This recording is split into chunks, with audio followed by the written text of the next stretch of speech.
नमस्कार, स्वागत है आप सबका दुनिया टोन में। आज की खबरें शुरू करने से पहले नजर डालते हैं कुछ खास खबरों पर। कनाडा में 11 मार्च को कोविड-19 के कारण मरने वालों की याद में मनाने का किया गया ऐलान। कैनेडियन एयरपोर्ट काउंसिल ने सरकार से की ट्रैवल रिस्ट्रिक्शंस हटाने की मांग और अमेरिका ने की जल्द ही यूएसए कनाडा बॉर्डर खोलने की मांग। अब शुरू करते हैं खबरें विस्तार में। कनाडा में 11 मार्च को नेशनल डे ऑफ ऑब्जर्वेंस के तौर पर मनाने का ऐलान किया गया है। साल 2020 में 8 मार्च को कोविड-19 के कारण कनाडा में पहली मौत हुई थी और 11 मार्च को कोविड-19 का बड़े लेवल पर फैलने का ऐलान किया गया था। प्रधानमंत्री जस्टिन ट्रूडो ने कोविड-19 के कारण मरने वालों का जिक्र करते हुए उनको याद किया। प्रधानमंत्री ने कहा कि ये एक बहुत ही मुश्किल साल था और हम सब ने मिलकर इसका सामना किया है। पिछले साल मार्च 2020 से लेकर अब को 2021 तक 22,000 से भी ज्यादा मौतें कोविड-19 के कारण कनाडा में हो चुकी हैं। कोविड-19 के कारण मरने वालों को याद करते हुए उनके पारिवारिक मेंबरों और दोस्तों के साथ अफसोस प्रकट करते हुए प्रधानमंत्री जस्टिन ट्रूडो ने कहा कि 11 मार्च का दिन उन सभी को याद करते हुए हर साल मनाया जाएगा।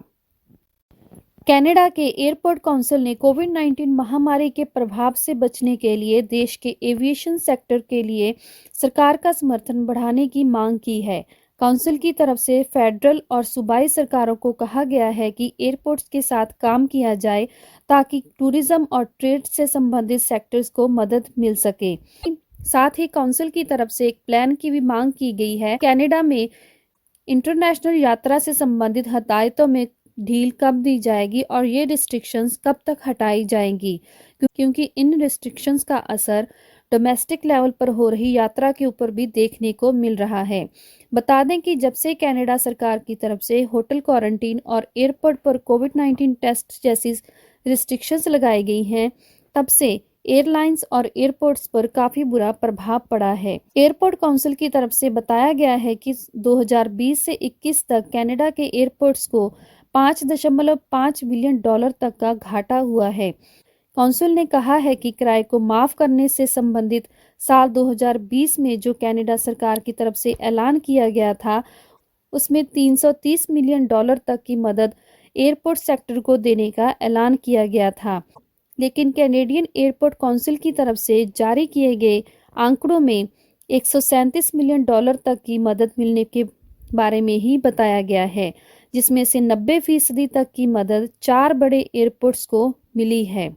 काउंसिल की तरफ से कहा गया है कि कनाडा के बहुत सारे ऐसे एयरपोर्ट्स हैं जिनको कि कोविड-19 के दौरान राहत मदद नहीं मिली है, जिसके कारण उनको काफी घाटा हुआ है और बहुत सारे वर्कर्स की नौकरियां भी गई हैं।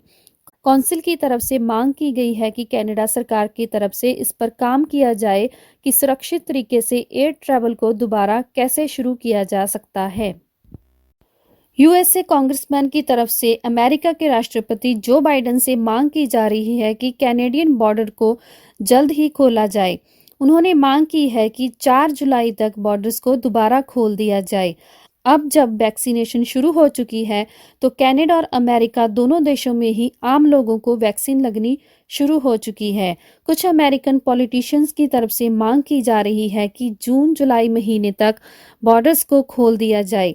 अमेरिकी राष्ट्रपति को एक पत्र लिखकर बॉर्डर खोलने की मांग की गई है। कहा गया है कि बॉर्डर्स बंद होने का असर दोनों देशों पर ही पड़ रहा है। अगर कारोबारों पर इसका असर पड़ रहा है तो वहीं बहुत सारे ऐसे लोग हैं जो कि अपने परिवारों से मिल नहीं सकते हैं। ये मांग जो बाइडेन के उस ऐलान के बाद की गई है जिसमें कहा गया है कि जो अमेरिकन कोविड-19 वैक्सीन लगवाना चाहते हैं उनको मई महीने तक ही वैक्सीन लगाई जाएगी। इससे पहले भी एक पत्र के जरिए मांग की गई थी कि कनाडा यूएसए बॉर्डर रीओपन करने का प्लान जारी किया जाए। कनाडा के बारे में बात की जाए तो कनाडा अभी ये बॉर्डर दोबारा नहीं खोलना चाहता है। कनाडा का कहना है कि बॉर्डर को खोलना बहुत ही जल्दी होगी। आपको बता दें कि पिछले साल मार्च महीने से ही कोविड-19 रिस्ट्रिक्शंस के कारण कनाडा यूएसए बॉर्डर को नॉन एसेंशियल ट्रैवल के लिए बंद कर दिया गया था। कोविड-19 के प्रभाव को देखते हुए समय समय पर बॉर्डर को बंद रखने का समय आगे बढ़ाया जाता है। कई बार अमेरिका की तरफ से ये कोशिश की गई है कि बॉर्डर को खोला जाए, पर कनाडा अभी किसी तरह का भी रिस्क नहीं लेना चाहता।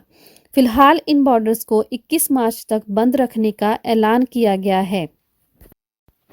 ये थी अब तक की खबरें। ऐसे ही कुछ और खबरें जानने के लिए हमारे चैनल दुनिया टोन को लाइक और सब्सक्राइब करें और सबसे पहले नोटिफिकेशंस प्राप्त करने के लिए बेल आइकन को भी दबाएं। ऐसी ही कुछ और खबरें लेकर फिर से पेश होंगे। तब तक के लिए धन्यवाद।